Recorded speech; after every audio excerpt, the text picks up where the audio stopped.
বন্ধুরা, দাও দাও করে আগুন জ্বলার থেকে বেশি ভয়ঙ্কর আগুন হচ্ছে গুমড়ে থাকা আগুন। কেননা দাও দাও করে জ্বলা আগুন কিছুটা দূর গিয়ে তার রাস্তা বা পথকে মোড় নিতে পারে, বা প্রচন্ড হাওয়ায় সেটি কিন্তু নিভেও যেতে পারে। কিন্তু যে আগুন কিন্তু গুমড়ে থাকে বা দম মেরে থাকে, সেই আগুন কতটা ভয়ঙ্কর সেটা আপনাদের কল্পনার বাইরে। কেননা এই আগুন সারা বছর, সারা জীবন, প্রতি ঘন্টা, প্রতি মুহূর্ত, প্রতি সেকেন্ড তৈরি থাকে, যে কোনো মুহূর্তে ভেতর থেকে শেষ করে দেয়। আর এই রকমই পরিস্থিতি কিন্তু আজকের দিনে হয়ে আছে ইরান আর পাকিস্তানের মাঝে। যতই মানুষ বলুক না কেন, যতই লোকের ভাবনা চিন্তা থাকুক না কেন, হয়তো এই কনফ্লিক্টটা থেমে গেল, কিন্তু বর্তমান পরিস্থিতি দেখে এমনটা মনে হচ্ছে না। দেখুন, অনেকে বলতে পারেন যে আজকের দিনে পাকিস্তানও ইসলামিক দেশ, ইরানও ইসলামিক দেশ, তাই হয়তো তারা মিটিয়ে নিয়েছে। টেবিলে বসে অনেক কিছুই বলা সম্ভব, অনেক কিছুই বলা যায়, কিন্তু বাস্তবে এটা একদমই না। কেননা প্রথমে আপনাদের বলে দিই, এই ইসলাম প্রোডাক্ট গ্রহণকারী ব্যক্তিগুলো বিশ্বের কখনো কারো আপন হতে পারেনি। কেননা তারা নিজেরাই নিজেদের হয়নি, শিয়া আর সুন্নি। আর বর্তমান সময়ে আজকের দিনে ইরান শিয়া সুন্নি, পাকিস্তানও শিয়া সুন্নি রয়েছে। আর বাকিটা তো আপনারা জানেন, কারণ এই টপিক আমার নয়। যেটাই হোক, আসি মেন টপিকে। আজকের দিনে পাকিস্তান আর ইরানের মাঝে চলা উত্তপ্ত পরিস্থিতিকে নিয়ে একটি বড় রিপোর্ট পেশ হয়েছে যে পাকিস্তানকে শেষ করতে 7টি যথেষ্ট।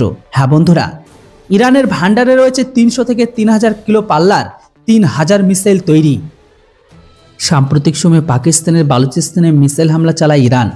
সেই হামলার পরিপ্রেক্ষিতে দুই প্রতিবেশী দেশের মধ্যে প্রায় যুদ্ধের আবহ তৈরি হয়েছে। যদিও এখনও কিছুটা সময় শান্ত হলে এই আগুন, অর্থাৎ গুমড়ে থাকা আগুন কখন যে দপ করে জ্বলে ওঠে সেটা কেউ জানে না। ইরান ও পাকিস্তানের মধ্যে সংঘাতের আবহে কার সামরিক ভান্ডার কত শক্তিশালী, কার ভান্ডারে কত ঘাতক অস্ত্র রয়েছে তা নিয়ে তুলনামূলক বিচার, এমনকি চর্চা চলেছিল বিভিন্ন মহলে। এমনকি এর ওপর আমি আপনাদের একটি ভিডিও বানিয়ে জানিয়েছিলাম। তবে ইরানের অস্ত্র ভান্ডার পাকিস্তানের তুলনায় যে অনেকটাই শক্তিশালী তা বেশ কয়েকটি স্টেটমেন্টে দাবি করা হয়েছে। এর সাথে বলে দিই, আজকালকার দিনে পাকিস্তানের ভান্ডারে যে সমস্ত মিসাইলগুলো আছে সেগুলো সবগুলো অকেজো। কেননা পাকিস্তানের ডিফেন্স সিস্টেম থেকে শুরু করে মিসাইল বেশিরভাগগুলো অকেজো, সেগুলো কাজই করে না। বাট এদিকে ইরানের কথা বলে, ইরানের মিসাইল তৈরি প্রোডাকশন সব থেকে বেশি দ্রুততার সাথে তৈরি করে, এমনকি এগুলো আন্ডারগ্রাউন্ড ফ্যাসিলিটিতে রেডি টু ফায়ার মোডে রাখে তারা।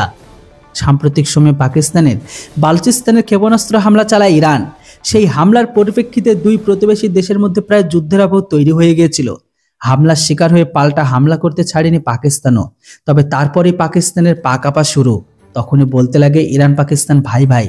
ইরানের সিস্তান বালুচিস্তান প্রদেশে পাল্টা মিসাইল হামলা চালায় তারা। হামলা পাল্টা হামলার কারণ হিসাবে দুই দেশ ব্যাখ্যা দিয়েছে, জঙ্গি ঘাঁটি গুড়িয়ে দিতে এই সামরিক অভিযান চালানো হয়েছে তাদের তরফ থেকে।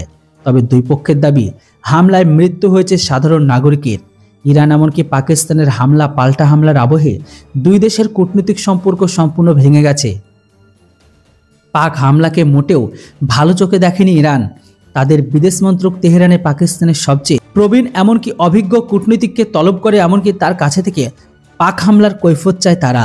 পাকিস্তানের বিদেশমন্ত্রী জালিল আব্বাস জিনালি, এমনকি ইরানের বিদেশমন্ত্রী হোসেন আমির আবদুল্লাহের মধ্যে ফোনে কথা হওয়ার পর উভয় দেশের পরিস্থিতি নিয়ন্ত্রণে আনার বিষয়ে সম্মত জানিয়েছে তারা। ম্যাকেনজি জানিয়েছে, আকাশপথে ইরান থেকে পাকিস্তানের দূরত্ব মাত্র 1500 কিলোমিটার। তাদের দাবি, ইরান যদি মনে করে তাদের পশ্চিম প্রান্ত থেকে করাচি বিমানবন্দর যে কোনো মুহূর্তে গুড়িয়ে দিতে সক্ষম। শুধু এখানে শেষ নয়, ইরান যদি সীমান্ত থেকে মিসাইল ছোড়ে তাহলে সেটা পেশোয়ার, ইসলামাবাদ, লাহোর, করাচি, কোয়েটার মতো গুরুত্বপূর্ণ শহরগুলি একেবারে ধূলিসাৎ করে দেবে বা ধোঁয়া ধোঁয়া করে দেবে। ইরানের সামরিক অস্ত্র ভান্ডারে যে সমস্ত মিসাইলগুলি রয়েছে সেগুলি কতটা শক্তিশালী, পাল্লাই বা কত। বেশ কয়েকটি স্টেটমেন্ট অনুযায়ী ইরানের মিসাইল ভান্ডারের অন্যতম সদস্য হচ্ছে শাহাব-3।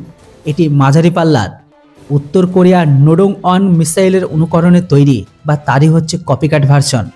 এই মিসাইল 1000 থেকে সর্বাধিক 2000 কিলোমিটার দূরের লক্ষ্যবস্তুকে আঘাত হানতে পারে। এই মিসাইলটিকে আরও উন্নত প্রযুক্তি ব্যবহার করেছে। এতে ক্লাস্টার মিউনিশন পদ্ধতিতে ব্যবহার করা হয়েছে, ফলে একসঙ্গে 5 জায়গায় হামলা চালাতে পারে শাহাব-3। ইরানের আরও একটি মাঝারি পাল্লার মিসাইল হলো গদর। 1800 থেকে 2000 কিলোমিটার দূরত্ব অতিক্রম করতে পারে এই মিসাইলটি। অত্যন্ত দ্রুতগতির এই মিসাইল ঘন্টায় 11000 কিলোমিটারের বেশি গতিতে লক্ষ্যবস্তুতে হামলা চালাতে পারে এটি। ইরানের মাঝারি পাল্লার মিসাইলের তালিকায় রয়েছে এমাদ। এটি 1700 কিলোমিটার দূরের লক্ষ্যবস্তুকে আঘাত করতে সক্ষম। এই মিসাইলের বিশেষত্ব হলো ম্যানুভারেবল রি-এন্ট্রি ভেহিকেল প্রযুক্তি, অর্থাৎ যার মাধ্যমে প্রয়োজনে মিসাইলের দিশা বদলানো সম্ভব। 2016 থেকে এই মিসাইল ব্যবহার করে আসছে ইরান। আরও একটি মিসাইল হলো খোরাম শহর। 20 টনের এই মিসাইলটি 2000 কিলোমিটার দূরত্বের লক্ষ্যবস্তুকে আঘাতে আনতে পারে। ঘন্টায় 9888 থেকে 17287 কিলোমিটার বেগে লক্ষ্যবস্তুকে ধ্বংস করতে পারে। অর্থাৎ পাকিস্তান যে কোনো জায়গায় কয়েক সেকেন্ডে গুলি দিতে পারে। ইরানের মিসাইল ভান্ডারের তালিকায় রয়েছে ফাতাহা। 1400 কিলোমিটার দূরের লক্ষ্যবস্তুকে আঘাত করতে পারে এটি। ঘন্টায় 18,500 কিলোমিটার গতিতে হামলা চালাতে পারে।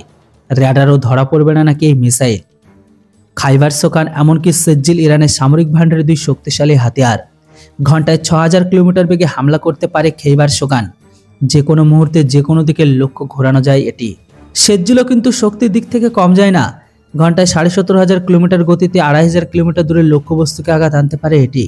সর্বাধিক দূরত্ব অতিক্রম করতে পারে 4500 কিলোমিটার। তো বন্ধুরা, আপনারা আশা করি বুঝে গেলেন ইরানের ভান্ডারে যে সমস্ত মিসাইলগুলো আছে এগুলোর যদি 4 ভাগের 1 ভাগও পাকিস্তানের উপর ব্যবহার করে তাহলে পাকিস্তান ধোয়া দেওয়া হতে বেশি সময় লাগবে না। আর রইল বাকি পাকিস্তানের কথা, পাকিস্তানের বেশিরভাগ মিসাইলগুলো অকেজো। তাদের নিউক্লিয়ার মিসাইল যে ফায়ার করবে সেটাও তাদের সব থেকে বড় ডাউট। তারা যতই বলুক আমরা অ্যাটমিক পাওয়ার ক্ষমতা সম্পন্ন দেশ, আমরা অ্যাটমিক ক্ষমতা দিয়ে তাদেরকে উড়িয়ে দেব, তবে আমার তো ডাউট আছে সেই মিসাইলটা না আবার ঘুরে এসে পাকিস্তানে গিয়ে পড়ে। তো বন্ধুরা, আপনারা এবার বলুন, এই গুমড়ে থাকা আগুন যখন তখন কি দাউ করে জ্বলে উঠতে পারে, না সেটা নিভে যাবে? অবশ্যই আপনাদের মতামত কমেন্ট বক্সে লিখে জানান। Thanks for watching. Jai Hind, Vande Mataram.